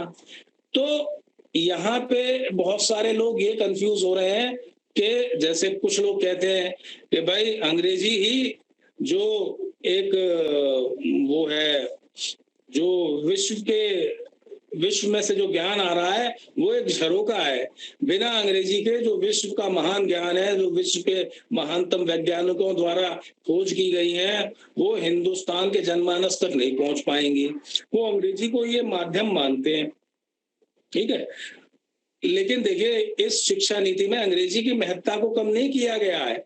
इस शिक्षा नीति में जो ट्राई लैंग्वेज जो फॉर्मूला दिया गया है उसमें कि 3 भाषा सीखनी है, 2 भाषाएं हिंदुस्तानी होना उसमें जरूरी है, तीसरी भाषा वो अंग्रेजी भी ले सकता है। अगर इंफ्रास्ट्रक्चर ज्यादा बड़ा है, इंग्लिश ही उसमें वो नहीं है, उसमें इंग्लिश के अलावा भी कोई और फॉरेन लैंग्वेज ले सकता है, लेकिन 2 भाषा उसमें हिंदुस्तानी होना अनिवार्य है। तो जो उसमें जैसे प्राइमरी लेवल तक पहली और दूसरी तीसरी जो आंगनवाड़ी स्टेज है और पहली दूसरी जो क्लास है वो तो देखिए एक्टिविटी ओरिएंटेड कर दी है, उसमें नेचर एजुकेशन आती है, खेल कूद से शिक्षा आती है, उसमें बच्चे पे जो जैसा ये शिक्षाविद इशारा दे रहे हैं उसमें बैग और ये क्लास के जो और है पेंसिल और इसका बोझ नहीं डाला जाएगा। ये एक्टिविटी ओरिएंटेड क्लासेस होंगी जिनमें बच्चे को एक्टिविटी के द्वारा शिक्षित किया जाएगा। जैसे गुलाब के फूल के पास ले गए, बोला ये देखो फूल है, ठीक है, ये खरगोश दिखाया, बोलो ये देखो खरगोश है। तो एक्टिविटी ओरिएंटेड शिक्षा होगी फाउंडेशनल स्टेज में। जो लिखने पढ़ने की वो प्रिपरेटरी स्टेज में होगी, जिसमें स्पीकिंग, रीडिंग, राइटिंग, ठीक है, और न्यूमरेसी की मैथमेटिक्स 2 बारे में बताया गया, तीसरी चौथी पांचवी क्लास में। ये शिक्षा बच्चे की मदर टंग में होगी, ठीक है। अब इसमें एक कंफ्यूजन ये है कि ये अंग्रेजी में हो या उसकी मातृभाषा में हो। यहाँ पे ये बहुत अच्छा इन्होंने प्रावधान किया है कि वो बच्चे की मातृभाषा में होगी। इसका ये मतलब नहीं है कि वो लैंग्वेज के तहत अंग्रेजी को नहीं पढ़ेगा, अंग्रेजी भाषा सीखेगा, लेकिन शिक्षा वो अपनी मातृभाषा में ग्रहण करेगा। तो अंग्रेजी भाषा ऐसा नहीं है कि बिल्कुल हमने उसको दरकिनार कर दिया, जिसका कि बहुत से लोग दावा करते हैं कि ये विश्व के ज्ञान आने का हिंदुस्तान में एक झरोका है। देखो, इस बात पे मैं अपना मत एक और रखता हूं कि हम आज तक आजादी करीब 80 साल हो गए, 80 साल होने जा रहे हैं करीब, या 70 हो गए, लेकिन आज तक हम डेवलपिंग कंट्रीज में ही हैं। अब आप चाइना देख लीजिए, रशिया देख लीजिए, जापान देख लीजिए, या कोरिया ही देख लीजिए। हमारे यहाँ ये कहते हैं कि जितना भी वैज्ञानिक साहित्य है, जितनी भी वैज्ञानिक उपलब्धियां हैं, जितनी भी विज्ञान के दृष्टिकोण से एडवांस लिखी हुई किताबें हैं, सब साहित्य अंग्रेजी में ही उपलब्ध है। अब हम अपने यहाँ पढ़ाएंगे तो हिंदी में उनको कैसे? ऐसा नहीं है। चाइना में वैज्ञानिक उपलब्धियां बहुत हासिल की, रशिया में वैज्ञानिक उपलब्धियां काफी हासिल की। ऐसे आज के हम उनके रशिया या कोरिया या जापान के बराबर हमारा तकनीकी विकास नहीं हुआ है, लेकिन वो उन सब ने ये विकास अपनी भाषा में किया। तो उन सब ने जो बाल मनोचिकित्सक थे, जो बाल शिक्षाविद थे, उनकी उस थ्योरी को सही ठहराया कि बच्चे के दिमाग में कंसेप्ट उसकी मूल भाषा से ही सही स्थानांतरित किए जा सकते हैं। देखिए, इसका एक और अहम पहलू है कि कुछ होते हैं शिक्षित परिवार, कुछ थोड़ा सा उसमें शिक्षा का इतना प्रादुर्भाव नहीं हो पाया है। जनरली लेडीज, जैसा मैंने कहा, माँ प्रथम शिक्षक होती है। तो जैसा मैं इस बात पर जोर दे रहा हूँ, ये जो भाषा का है, बहुत से परिवारों में, मैं ये कहता हूँ 90% परिवारों में महिला इतनी अच्छी अंग्रेजी नहीं जानती है और बच्चे की पूरी पढ़ाई अंग्रेजी में हो रही है, ठीक है। अब वो जो महिला है, जैसा मैंने बताया, माँ प्रथम टीचर है, वो सेकेंडरी हो जाती है, क्योंकि उस बेचारी को अंग्रेजी आती नहीं है। तो अंग्रेजी नहीं आती है, लेकिन बच्चे का सारा काम, सारी पढ़ाई अंग्रेजी में हो रही है। तो जो माँ प्रथम शिक्षक है, या प्रथम मैं कहूँ सह शिक्षक है, स्कूल के साथ साथ उसका रोल कट हो जाता है। तो ये बहुत ही अच्छा प्रयास है, बहुत ही अच्छा प्रावधान जो नई शिक्षा नीति में डाला है कि बच्चे की प्रारंभिक शिक्षा 5 क्लास तक अवश्य, और उसके बाद में 8वीं तक प्रेफरेबली उसकी मातृभाषा में होगी, जिसमें उसकी माँ भी एक सहायक रोल निभा सकेगी उसको शिक्षित करने में। तो उससे उसके जो कंसेप्ट हैं साइंस के और लिखने पढ़ने के, वो मजबूत होंगे। और देखिए, ये ऐसा नहीं है कि अंग्रेजी को इस टाइम पे दरकिनार कर दिया। अंग्रेजी एक भाषा के तौर पे वो सीखेगा। जैसे आजकल हम चाइनीज सीख रहे हैं, फ्रेंच सीख रहे हैं, रशियन सीख रहे हैं। अंग्रेजी एक भाषा के तौर पे सीखने से इनकार नहीं है, क्योंकि 3 लैंग्वेज फॉर्मूला उन्होंने दिया है। तो इस शिक्षा नीति में ये बहुत अच्छा प्रावधान है। ये प्रावधान जो विश्व के महानतम शिक्षाविद हैं, विश्व के महानतम बाल मनोचिकित्सक हैं या मनोविद हैं, जिन्होंने कहा है कि बच्चे को उसकी मूल भाषा में ही उसके अंदर वैज्ञानिक दृष्टिकोण को अच्छी तरह से, या उसको अच्छी तरह से शिक्षित किया जा सकता है, जिसमें कि माँ का, जो कि प्रथम शिक्षक होती है, उसका भी अहम रोल इस प्राथमिक शिक्षा में बच्चे की में उजागर होगा, निकल कर आएगा, सहायक होगा। दूसरा, देखिए, इस शिक्षा नीति में एक बहुत अच्छा प्रावधान जोड़ा गया है, वो ये है वोकेशनल एजुकेशन का।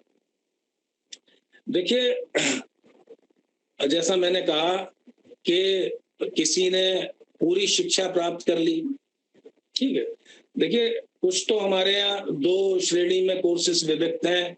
एक प्रोफेशनल कोर्सेज, जिनको कि कुछ प्रोफेशनल बॉडीज हैं वो कंट्रोल करती हैं, जैसे MBBS है, या लॉ है, या इंजीनियरिंग है। ये प्रोफेशनल कोर्सेज हैं। इनको हम प्रोफेशनल कोर्सेज क्यों कहते हैं? क्योंकि in a sense they are thorough vocational courses, क्योंकि इनको पूरा करने के बाद में विद्यार्थी के अंदर वो हुनर डेवलप हो जाता है कि अगर उसे नौकरी ना भी मिले तो भी वो अपना बिना नौकरी के अपना स्वयं का एक रोजगार उत्पन्न करके खा कमा सकता है, अपना जीवन यापन कर सकता है। ये जो चिकित्सा कोर्स है जैसे MBBS है, किसी ने किया तो एक ये वोकेशनल कोर्स है, इसे नौकरी नहीं मिलेगी तो वो अपना क्लिनिक खोल के उससे अपना जीवन यापन कर सकेंगे। इंजीनियरिंग किया है किसी तो वो अपना स्वयं का कोई एक मैं कहूँगा एक फैक्ट्री डाल लेंगे, एक इंडस्ट्री डाल लेंगे, एक छोटा मोटा कारखाना बना लेंगे जिससे वो अपना जीवन निर्वाहन कर सकेंगे। या NCT में जैसे BEd है, ये भी एक टेक्निकल कोर्स है, प्रोफेशनल कोर्स है। इसको करने के बाद में बच्चा ट्यूशन कोच, ना सरकारी नौकरी मिले तो वो अच्छी तरह से किसी प्राइवेट स्कूल में अपनी कोचिंग चला सकता है या ट्यूशन पढ़ा सकता है, वो भी क्योंकि उसमें शिक्षा का हुनर विकसित कर दिया गया है। तो एक तरीके से ये वोकेशनल डिग्रीज हैं जिनको कि प्रोफेशनल नाम दिया है। इनको इमीडिएटली पास आउट करने के बाद में बच्चा अपना जीवन निर्वहन करने लायक बन जाता है, विद्यार्थी अपना जीवन निर्वहन करने लायक बन जाता है। लेकिन आपने देखा होगा जैसे हम प्लेन एमए करते हैं, प्लेन एमए हम सोशियोलॉजी में करें, साइकोलॉजी में करें, साइकोलॉजी में तो भी वो प्रोफेशनल हो जाता है, कुछ उसमें क्लिनिकल साइकोलॉजी में कर लेते हैं या उसमें कर लेते हैं जिससे उनको आगे चल के स्वयं का रोजगार उत्पन्न करने की वो क्षमता विकसित हो जाती है। हिस्ट्री है, लेकिन इन जैसे हिस्ट्री, ज्योग्राफी, इंग्लिश, सोशियोलॉजी इन्हें कोई कर लेता है और साथ में उसके पास अगर इन कोर्सेज को किया उसने, अब ये देखिए इन कोर्सेज को करने के बाद उसको नौकरी कहाँ मिलेगी? या तो वो BEd करे तब वो शिक्षक वो हो सकता है, या इसके साथ में जैसे ज्योग्राफी से उसने कोर्स किया तो कोई और डिप्लोमा करे, या इंग्लिश सिर्फ कोर्स किया तो कोई कम्युनिकेटिव स्किल्स का करे या ट्रांसलेशन का करे, तब उसको मिल सकता है। इन प्लेन कोर्सेज के साथ साथ कोई उसकी वोकेशनल डिग्री नहीं है तो अलावा सरकारी नौकरी पाने के लिए उसको कंपटीशन में बैठना पड़ेगा। तो कंपटीशन में जब वो बैठेगा तो उससे अंग्रेजी का ज्ञान नहीं लिया जाएगा या उससे ज्योग्राफी का ही नहीं लिया जाएगा, उससे बृहद ज्ञान उसका परीक्षण होगा, उसके बाद में वो नौकरी उसको मिल सकती है। अगर नौकरी ना मिले तो उस शिक्षा के आधार पे वो अपना जीवन निर्वहन नहीं कर सकता। तो इस शिक्षा नीति में एक बहुत अच्छा प्रावधान वोकेशनल एजुकेशन का जोड़ा गया है। वोकेशनल एजुकेशन नियमित शिक्षा के साथ साथ जैसे कारपेंटरी है, बिजली का काम है, मोटर मैकेनिक है, इनफैक्ट मिट्टी के घड़े बड़े और जो बर्तन बनाते हैं उनका काम है, इसमें मैं और आगे जोड़ देता हूं चित्रकारी है, ठीक है। तो ये कुछ ऐसे वोकेशनल कार्य हैं जिसको मोटर मैकेनिक जिनकी उसको शिक्षा उसकी नियमित शिक्षा के साथ में दी जाएगी। और देखिए हर किसी का या स्कूल्स में कहें एक मेजर समस्या आती है ड्रॉप आउट्स की, ठीक है। और वो ड्रॉप आउट्स की समस्या के बहुत सारे कारण हैं। हर बच्चा अपनी शिक्षा को आगे जारी नहीं कर पाता, ठीक है। और कुछ बच्चों को बीच में ही शिक्षा छोड़ देनी पड़ती है, कुछ थोड़े से शिक्षा में किन्हीं का मन नहीं लगता, कुछ की पारिवारिक पृष्ठभूमि ऐसी होती है कि वो 9वीं 10वीं 11वीं तक पढ़े। जनरली 10वीं तक तो सब कर ही लेते हैं, पर 8वीं 9वीं 10वीं 8वीं में भी छोड़ देते हैं, कुछ 7 में भी। लेकिन आजकल ये है कि 10वीं तक सब पढ़ लेते हैं। लेकिन 10वीं करने के बाद में जो उसने क्लास में physics, chemistry, maths, geography, science, Hindi, अंग्रेजी वगैरह वगैरह उसने पढ़ी थी, तो इनके पढ़ने से क्या उसके जीवन यापन के जो साधन है वो उसके जीवन में उत्पन्न हुए? मैं ऐसा मानता हूं नहीं। इन विषयों को पढ़ने के बाद में वो कोई भी अपना स्वयं का रोजगार या जो उसे रोजगार मिलेगा उसमें इन विषयों से जो उसने ज्ञान अर्जित किया था वो ज्ञान उसके कोई काम नहीं आएगा, ठीक है। तो इस शिक्षा नीति में ये एक बहुत अच्छा प्रावधान जोड़ा गया है कि 6ठी 7वीं 8वीं के बाद में छोटे छोटे वोकेशनल कोर्स हैं जो ITI में होते थे, जैसे बिजली मैकेनिक है, मोटर मैकेनिक है, मैं ये कहूँ इसमें और जोड़ूंगा आगे, गार्डनिंग है, कारपेंटरी है, या मोटरसाइकिल मैकेनिक है। ये ऐसे जो ज्ञान पूरक वोकेशनल कार्यक्रम है जिनसे वो पास ऑन होगा, तो किन्हीं कारणों से वो उच्च शिक्षा में या किसी और हायर एजुकेशनल उसमें नहीं जा पाता है, तो जो उसे वोकेशनल नॉलेज मिली थी उससे वो अपना जीवन निर्वहन कर सकेगा। देखिए, जो समाज में बढ़ता हुआ अपराध है, ठीक है, उसका एक मूल कारण भी ये है, जो हमारी शिक्षा नीति में जो प्राइमरी लेवल पे, सेकेंडरी लेवल पे जो इन रोजगार परक कोर्सेज का ना होना। अब बच्चा 10वीं के बाद में ड्रॉप आउट हो जाता है, उसे पता ही नहीं है कि उसे क्या करना है, जीवन यापन करना है, जीवन निर्वहन करना है, उसके पास कोई हुनर नहीं है। तो जो 6वीं 7वीं 8वीं 9वीं 10वीं में उसे ये जो वोकेशनल एजुकेशन के थ्रू उसके अंदर जो हुनर विकसित किया गया था, उससे वो अपना जीवन निर्वहन कर लेगा। ठीक है, एक तो ये बहुत अच्छा प्रावधान जोड़ा गया है शिक्षा नीति में। एक तीसरा जो मुझे बहुत अच्छा प्रावधान इस शिक्षा नीति का लगा, वो है चॉइस बेस्ड सब्जेक्ट का चयन। अब देखिए, उन्होंने तो ये कहा है कि IIT इंजीनियरिंग का सर्वोच्च विद्यालय है, महाविद्यालय है, किसी का IIT में चयन होता है, तो अगर वो वहां पे म्यूजिक सीखना चाहता है तो उसे म्यूजिक मिलेगा वहां सीखने को, उसे चित्रकारी सीखने को दिल है तो उसको चित्रकारी, अगर इसके साथ साथ वो कॉमर्स लेना चाहता है और कोई हिस्ट्री लेना चाहता है या और कोई विषय जिसमें उसकी दिली रुचि थी, जिसमें उसका पैशन था, वो भी वो चयन कर सकता है। देखिए, जो हमारी वर्तमान शिक्षा नीति थी उसमें कई बार क्या होता था, जो हमारे अंदर छिपी प्रतिभा होती थी उसको उद्भासित होने का मौका नहीं मिलता था। कुछ हमारे अंदर ऐसी छिपी प्रतिभा है कि चित्रकारी की, लेकिन फर्ज के तौर पे मेरे को एडमिशन मिल गया इंजीनियरिंग, तो मैं इंजीनियरिंग में जाऊंगा, म्यूजिक है तो मैं वहीं पे रहूंगा, ये जो प्रतिभा थी मेरी, इसका मुझे उजागर करने का मौका नहीं मिलेगा, या इसकी एक विधिवत शिक्षा जो ग्रहण की जाती है चित्रकारी की या म्यूजिक की, उसे ग्रहण करने का मुझे मौका नहीं मिलेगा, वो मैं अपना ऐसे ही करता रहूंगा। लेकिन जो विधिवत जो विद्यालय, महाविद्यालय, विश्वविद्यालय के द्वारा जो क्वालिफाइड टीचर्स के द्वारा मुझे मिलनी चाहिए, उसका मौका मुझे नहीं मिले। लेकिन इस शिक्षा नीति में ये बड़ा अच्छा प्रावधान किया गया है कि मेरे कोर सब्जेक्ट के साथ साथ जो मेरी पसंदीदा सब्जेक्ट थे, जिनके अंदर मुझे बहुत रुचि थी, उनको भी मैं चयन करके उनको भी पढ़ सकता हूँ।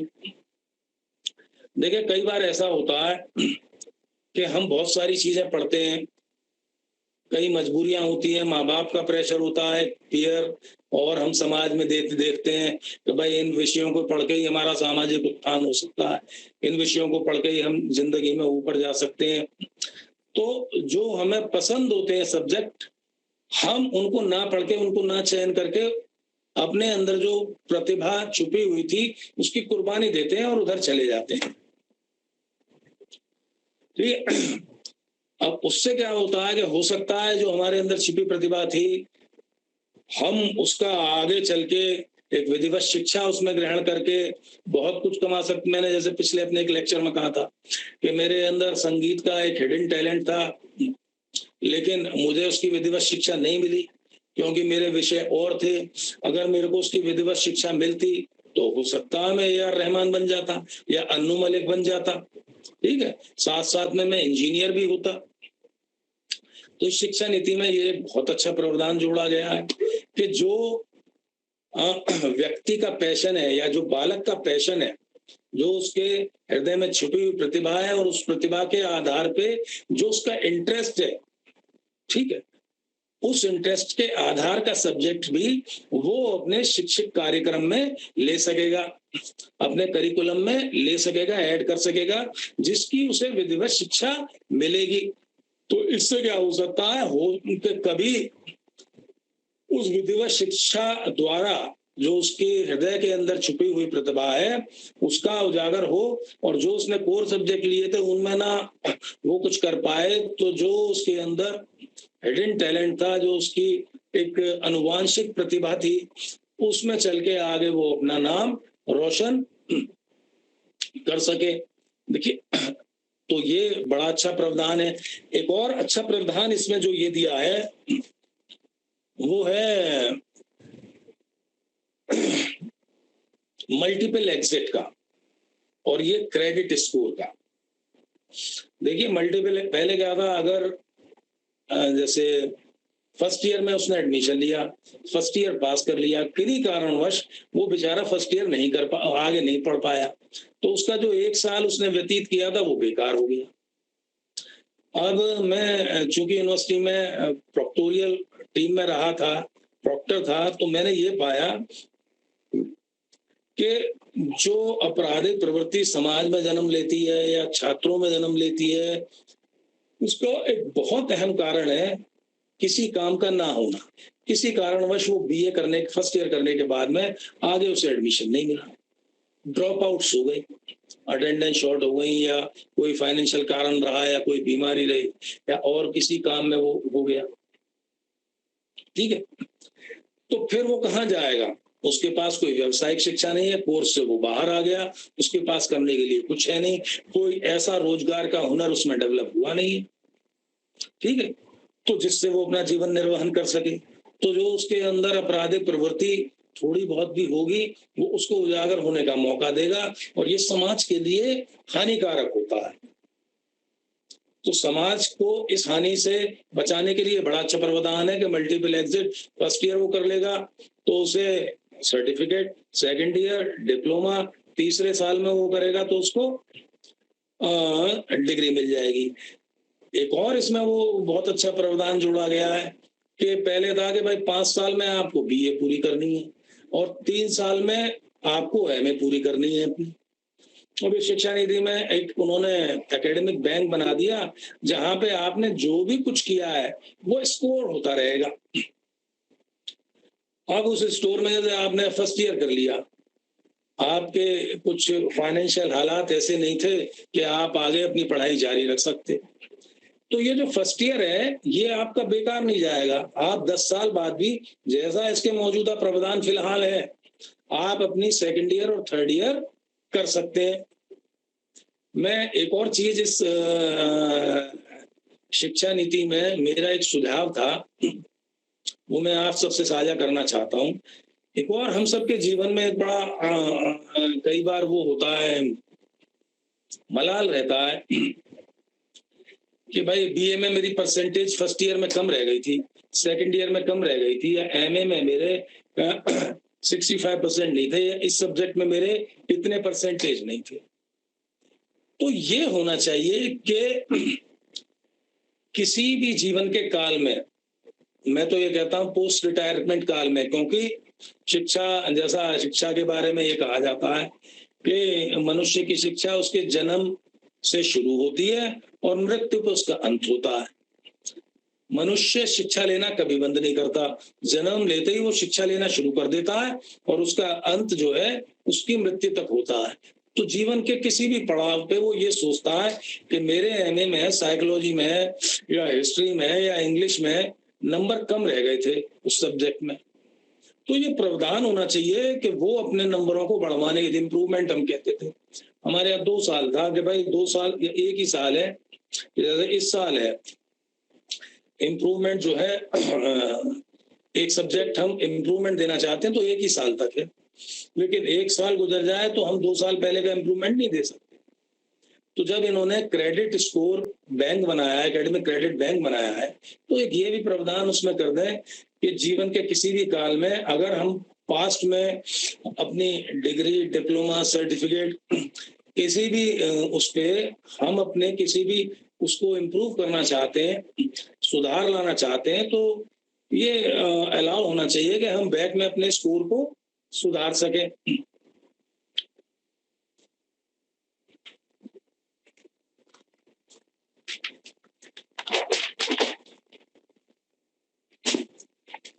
एक और इस शिक्षा नीति में बड़ा अच्छा प्रावधान, वैसे वो पहले भी था, मिड डे मील का। मिड डे मील के साथ साथ इन्होंने ब्रेकफास्ट का भी प्रावधान किया है कि ब्रेकफास्ट जो है भी दिया जाए। देखिए मेरा ये मानना है कि समाज में जितने भी विद्यार्थी हैं उनको जीवन में उन्नति करने के समान अवसर होने चाहिए, उनकी शिक्षा दीक्षा एक जैसी होनी चाहिए। अब बहुत सारे इसमें और भी प्रावधान है, अंडर प्रिविलेज के लिए, SC ST के लिए, स्कॉलरशिप के लिए, वो पुराने शिक्षा नीति में भी थी, वो कुछ चीजें नई नहीं है इसमें। लेकिन ये जैसे खान पान का किया है कि आज भी हमारे देश में जो आर्थिक स्थिति है वो सबकी बराबर नहीं है, और आर्थिक स्थिति व्यक्ति के खान पान का निर्धारण करती है। तो बहुत सारे ऐसे परिवार हैं कि वो समुचित खान पान का प्रबंध अपने बच्चों के लिए नहीं कर पाते हैं। तो शिक्षा नीति में बड़ी अच्छी बात है कि उसके साथ साथ ब्रेकफास्ट का भी उपलब्धता छात्रों को कराने की कोशिश की गई है। दूसरी जो GDP, जैसा प्रवीण जी ने कहा कि बहुत अच्छा किया है कि 4.43 था, वो 6% कर दिया है GDP, वो बहुत अच्छा प्रावधान है शिक्षा नीति में। नेशनल रिसर्च फाउंडेशन जो इसमें किया है, एक और इन्होंने जनरल एजुकेशन काउंसिल जो डेवलप किया है। देखिए एक तो इन्होंने वो जो उसमें national higher education regulatory control कहा है और हायर एजुकेशन ग्रांट्स कमीशन कहा है। ये पास्ट में भी मैं ये कहूंगा कि ये नामों का नवीनीकरण है, और काम तो बॉडीज करती ही थी, पूर्व में भी काम कर रही थी। इनकी सार्थकता और बतानी थी कि ऐसा करने से क्या बदलाव आएगा। UGC जो नाम था यूनिवर्सिटी ग्रांट्स कमीशन, उसको हमने कर दिया हायर एजुकेशन ग्रांट्स कमीशन। तो इससे क्या बदलाव आएगा, ठीक है। और ये जो 4 उसको बनाया नेशनल हायर, या ये HRD का नाम हमने चेंज किया एजुकेशन मिनिस्ट्री, इससे क्या बदलाव आएगा, इस सब पे भी थोड़ा सा इनको प्रकाश डालना था। तीसरा मैं एक और चीज ये कहता हूं कि इसका क्रियान्वयन शिक्षा नीति का, जैसा ये कह रहे थे, जो कि मैंने शुरुआत में भी कहा था कि सितंबर अक्टूबर में इनको करना था, लेकिन मौजूदा infrastructure in relation to building और जो लैब का है और सारी चीजें हैं, और in relation to human resources available, मैं ये समझता हूं कि जो मौजूदा इंफ्रास्ट्रक्चर है ह्यूमन रिसोर्स का और जो हार्ड रिसोर्सेज हैं बिल्डिंग्स वगैरह का, उसके हिसाब से इस शिक्षा नीति का क्रियान्वयन इतना आसान नहीं है। आप सब लोग शिक्षाविद हैं, जो इन्होंने वोकेशनल कोर्सेज शुरू करने के लिए कहा है, ठीक है, उसके लिए लैब्स बनेंगे, और जो इन्होंने हॉबीज के लिए या सब्जेक्ट्स का, जो जैसे फिजिक्स के साथ कोई म्यूजिक भी ले सकता है, फिजिक्स के साथ कोई हिस्ट्री भी ले सकता है, तो उसका जो टाइम टेबल बनाना बड़ा दुष्कर कार्य होता है। एक मैट्रिक्स की तरह से टाइम टेबल बनता है, तो वो बड़ा दुष्कर कार्य होगा, ठीक है। तो इसको लागू करने से पहले इसके व्यवहारिक पहलुओं, इसके लागू करने के व्यवहारिक पहलुओं पे भी थोड़ा सा चिंतन मनन होना चाहिए।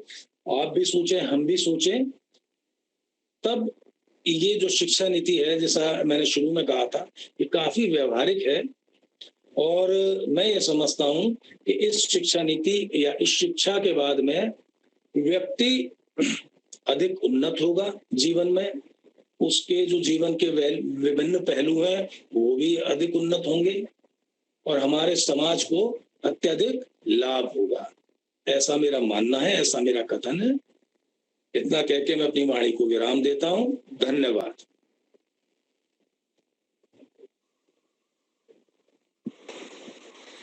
Thank you BB Singh sir. आपने कहा कि नई शिक्षा नीति बेहतर सामाजिक विकास के लिए एक कदम है, और नई शिक्षा नीति एक बेहतर प्रयास है जिसमें कई चीजें शामिल हैं, जैसे कि सर ने कहा चॉइस बेस्ड सिस्टम अब शामिल हो गया है, वोकेशनल, एजुकेशनल और स्किल डेवलपमेंट जैसे कोर्सेज हैं, मल्टीपल बुक की व्यवस्था हो गई है, और सर ने जो एक सुझाव दिया था कि स्कोर इम्प्रूवमेंट बहुत ही अच्छा सुझाव है। इसके साथ ही मैं आपके लिए कहना चाहूंगी कि मैंने कई बार आपके वेबिनार सुने हैं और आपकी सबसे बड़ी क्वालिटी ये है कि हर बार आपका जो व्याख्यान होता है बहुत ही मनोरंजक होता है, और शिक्षक के लिए ये सबसे महत्वपूर्ण विशेषता है कि आपका जो व्याख्यान हो वो लोग ध्यान से सुने और वो बहुत ही मनोरंजक हो, क्योंकि आप हर बार एक नए पहलू पर बात करते हैं। इसके साथ ही मैं एक कहानी जो है इसके साथ आप सबको शेयर करना चाहूंगी, और मैं समझती हूँ कि इस कहानी से शायद शिक्षा के सही मायने बताने में कहानी समर्थ होगी। ध्यान से सुनिएगा कि एक जंगल में कुछ जानवरों ने स्कूल शुरू करने का फैसला किया। इन छात्रों में थी एक चिड़िया, एक गिलहरी, एक खरगोश और एक मछली। अब पाठ्यक्रम तय करने के लिए एक बोर्ड बनाया गया। बोर्ड ने तय किया कि छात्रों को बहुमुखी शिक्षा दी जाएगी और उन्हें उड़ना, पेड़ पर चढ़ना, तैरना, बिल खोदना सिखाया जाएगा। हर जानवर को इसकी तालीम दी जाएगी। सबसे पहले आई चिड़िया की बारी। वो ऊंची उड़ान भरने में माहिर थी और उसे अपने विषय में ए ग्रेड हासिल उसने कर लिया। लेकिन जब उसे बिल खोदने के लिए मजबूर किया गया, वो बिल खोदने की उसकी बारी आई, तो वो अपने चोंच और पंख को गवा बैठी, तोड़ बैठी और असफल साबित होने लगी। नाकामयाबी का उस पर ऐसा असर पड़ा कि उसे उड़ान में ही सी ग्रेड हासिल होने लगा। अब मछली जो थी वो सबसे अच्छी तैराक थी, लेकिन वह पानी के बाहर निकल ही नहीं सकती थी, इसलिए बाकी सभी विषयों में वो फेल हो गई।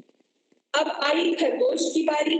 खरगोश बिल खोदने में माहिर था, उसे अपने विषय में ए ग्रेड मिला, और जब उसे तैरने पर और उसे पेड़ पर चढ़ने पर उसे मजबूर किया गया, तो एक बार दो बार रहा और एक दिन वो जमीन पर इस प्रकार बुरी तरह से गिरा कि उसका पेड़ डैमेज हो गया, बच गया। लेकिन दिमाग पर उसका ऐसा असर पड़ा कि उसे अपने विषय बिल खोदने में भी दिक्कत होने लगी और उसमें भी उसे सी ग्रेड मिलने लगा। शायद कुछ ऐसा हाल हमारी शिक्षा का भी है, लेकिन हमारी नई शिक्षा नीति एक सफल प्रयास, सुधार और मील का पत्थर साबित होगी। पीवी सिंह सर, आपका व्याख्यान बहुत ही अच्छा था। It was very informative and beneficial. अब हम समापन की ओर बढ़ते हैं, और समापन के लिए मैं आमंत्रित करना चाहूंगी हमारे महाविद्यालय शासकीय जांच हमारे वरिष्ठ प्राध्यापक पाटले सर को कि वो आप सभी का आभार व्यक्त करें। Over to you sir.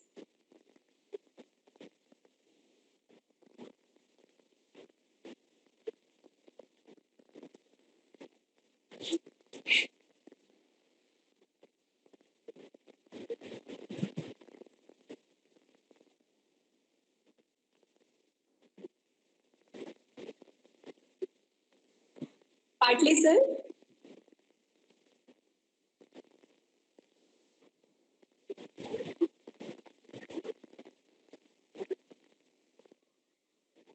Patle sir.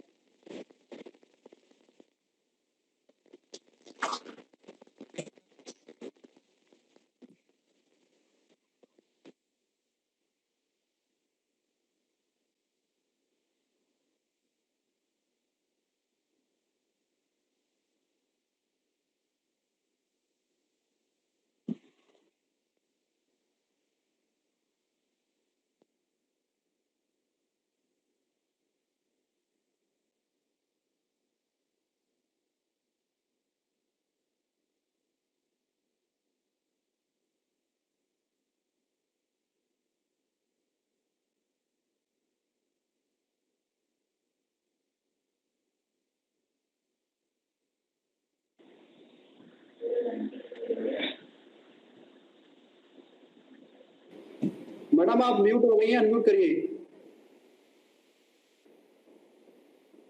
आप म्यूट हो गए हैं गलती से, अनम्यूट करिए अपने आप को।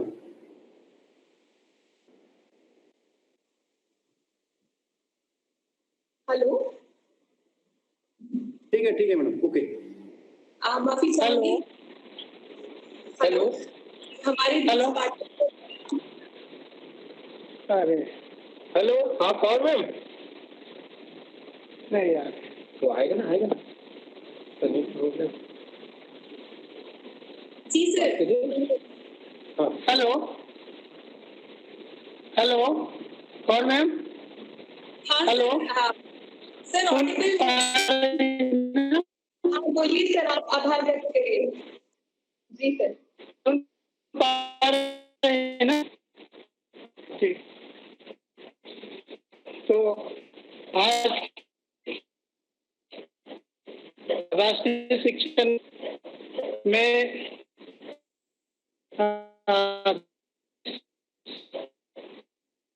संदर्भ किया गया था। मैं कहना कि हमारी राष्ट्रीय शिक्षा नीति में परिवर्तन के बाद विभिन्न हुए हैं। आज भी यह नई राष्ट्रीय शिक्षा नीति हमारे आत्मनिर्भर भारत के निर्माण के लिए शिक्षा नीति में बदलाव के लिए आवश्यक है। शिक्षा नीति का मूल उद्देश्य भविष्य पीढ़ी के व्यक्तिगत सोच और दर्शन में बदलाव लाकर नए राष्ट्र का निर्माण करना होता है, जिसकी आर्थिक शैक्षिक स्तर में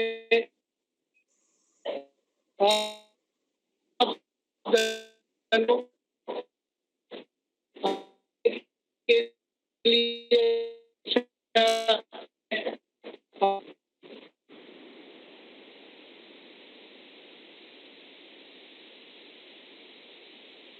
पाटली सर आवाज क्लियर नहीं है। वक्ता उपस्थित मुस्लिम नहीं आ रहे? नहीं आ रही है, क्लियर नहीं आ रही है सर। नेटवर्क प्रॉब्लम है कुछ शायद। क्लियर हेलो, नहीं आ आ रही? रही है but not very clear sir. आप कर दीजिए फिर वहीं से। अच्छा बोलो। जी सर बोल।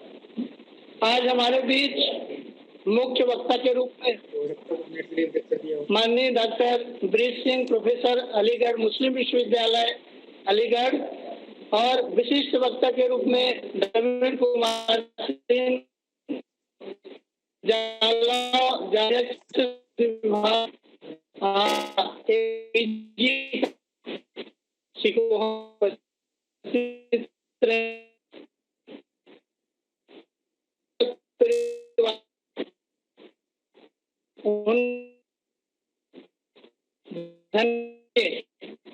हमारे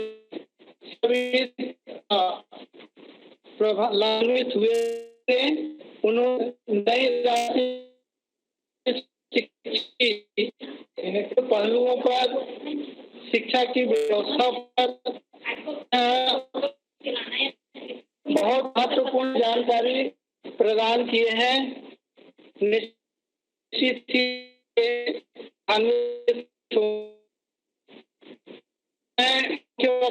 दृश्य का महाविद्यालय से सादर अभिवादन करता हूँ और आभार व्यक्त करता हूँ कि उनके सार्वजनिक उद्बोधन से निश्चित रूप से लाभान्वित होंगे। इसी तरह डॉक्टर नवीन कुमार सिंह का भी मैं आभार व्यक्त करता हूँ महाविद्यालय परिवार की ओर से कि उन्होंने राष्ट्रीय शिक्षा नीति की प्रारंभिक से लेकर सोपान महत्व बिंदुओं पर प्रकाश डाला। मैं आज के इस वेबिनार में सम्मिलित समस्त शिक्षाविदों का भी आभार व्यक्त करता हूँ। उन्होंने अधिकतम में स्थान निभाए और ये निश्चित लाभान्वित मैं के संयोजक कौर मैडम का भी आभार व्यक्त करता हूं। उन्होंने महाविद्यालय को इस तरीके से कार्यक्रम आयोजित कर गौरवान्वित किया है। इसी शब्दों में मैं आभार व्यक्त करता हूं। धन्यवाद। जय हिंद, जय गवर्नमेंट। जी सर, अंत में मैं थैंक यू सर एक बार फिर से, क्योंकि थोड़ा सा नेटवर्क